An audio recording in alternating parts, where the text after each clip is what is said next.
damn E85.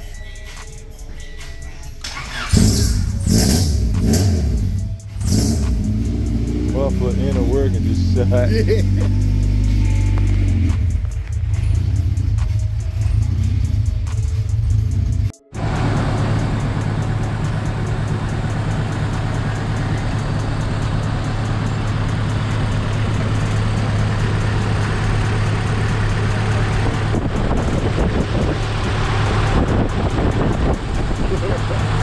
Dude, don't wait shit.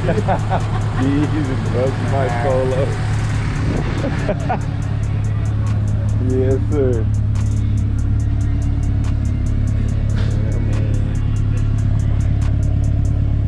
Yeah, that's E for you.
Down like a motherfucker.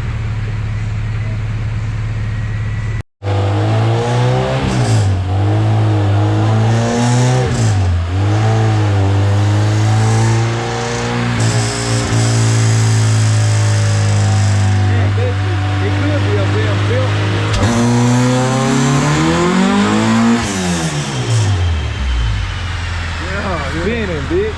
Where the sauce at? It could I'm be that. 99% sure though, it gonna be that fucking accident. I bet you that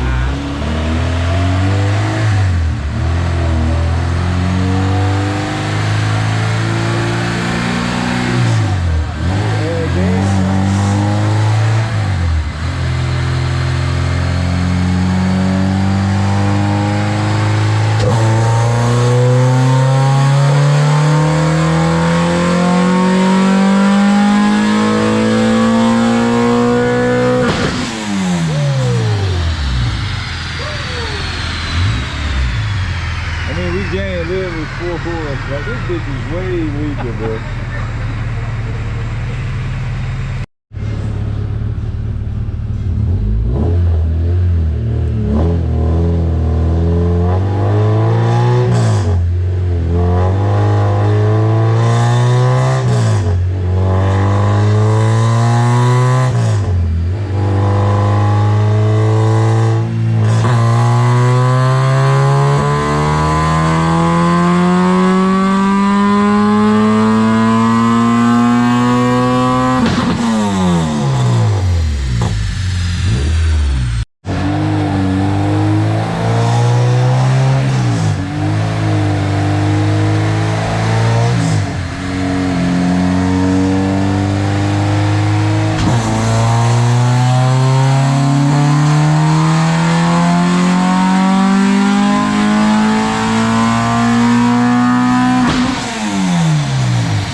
Now you're going in the right direction.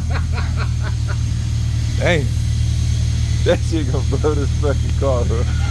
That's why I was thinking about selling mine. I think I done Oh, shit. two-step the fuck out of this thing.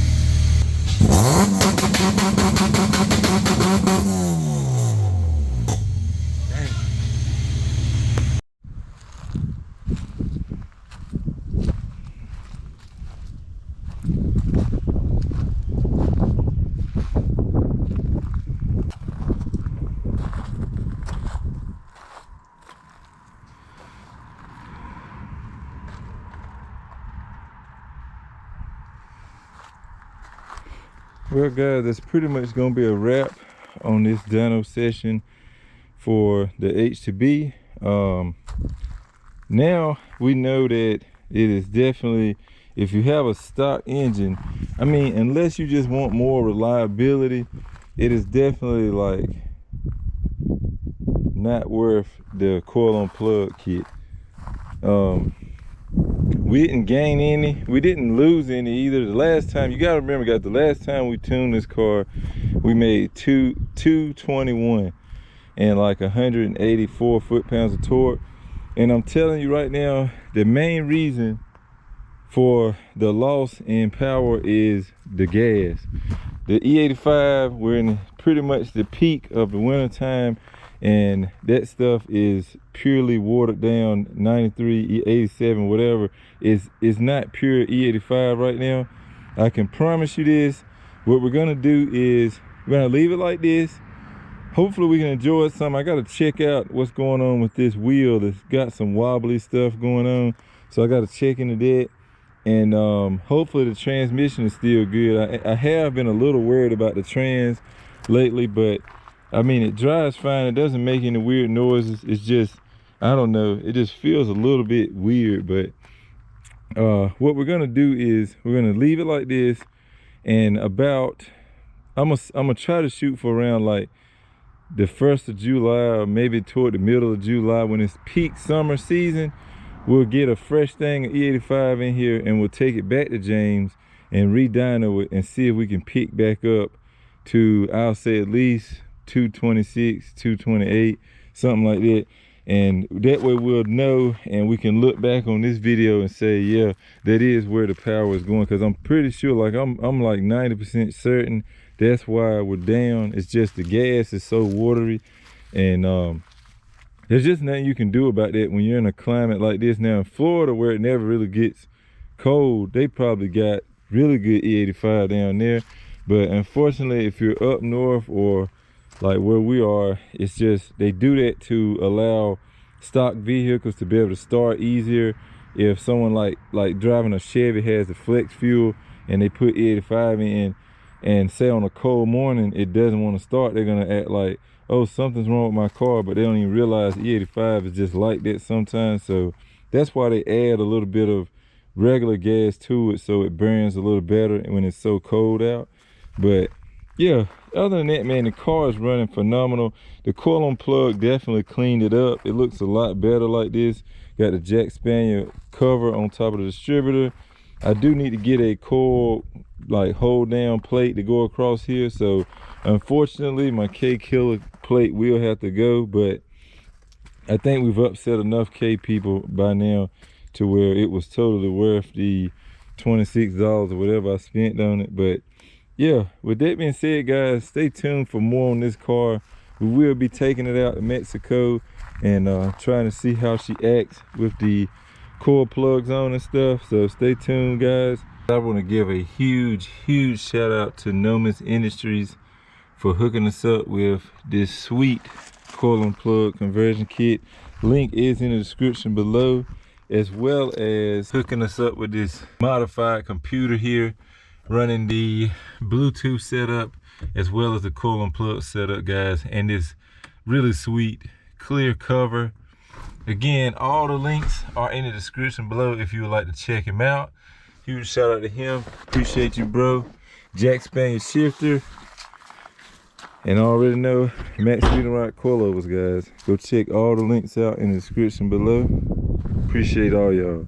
I got an H2B jacked up. I was checking everything on this side. I believe this wheel is just actually bent, guys, and that's why it was wobbling on the dyno. because everything checks out, man. The bolts were tight, axle nut was tight. Yeah, there are no issues. So yeah, that wobble we had on the dyno must have been strictly from the wheel itself. And see, it makes sense because guys, I've never rotated these tires until like last year when we went to Tail of the Dragon. And yeah, I never had any real crazy vibrations or anything until now. So I'm pretty sure this wheel is probably just bent, and that's why it's wobbling like that. Nonetheless, not the biggest deal. I just wanted to make sure that it wasn't gonna fall off or anything. Also, while I was under here, I did check to see if the axle had play in it, and it does inside the transmission. So I'm not sure if that's like a bearing issue in the trans or just the axle worn out. But if I can get it on this GoPro for you, I'll try.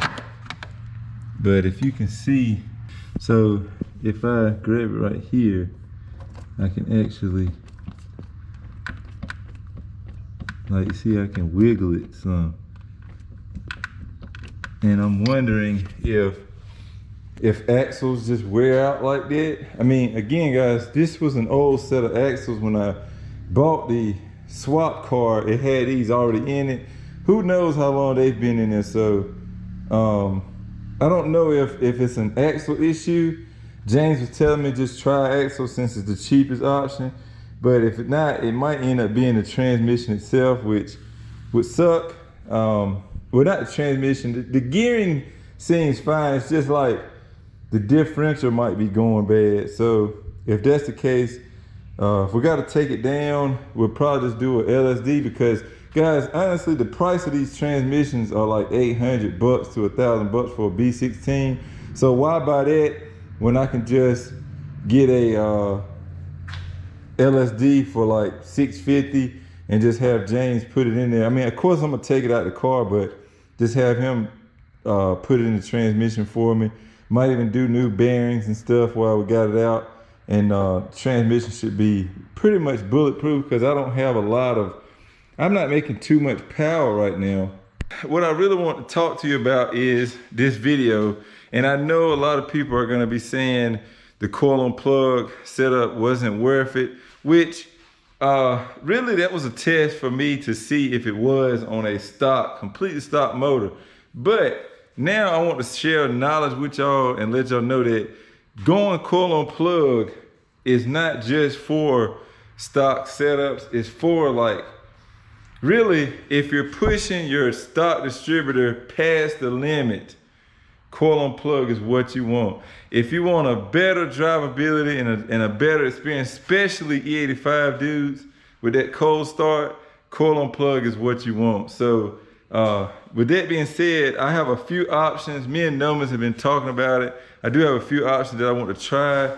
One of which is spraying the car. Two of which is probably turboing it, but I don't know if I want to do that because these engines are getting ridiculously high. So I don't know. We'll figure out exactly what we want to do when we get there. But there's definitely another step in this process. That's why we did the coil on plug. So before people go to trying to talk junk about me just putting this on for no reason, everything I'm doing to this car is for a reason. I could wind up on M1, you don't know. So with that being said, the damn coil on plug thing is working great.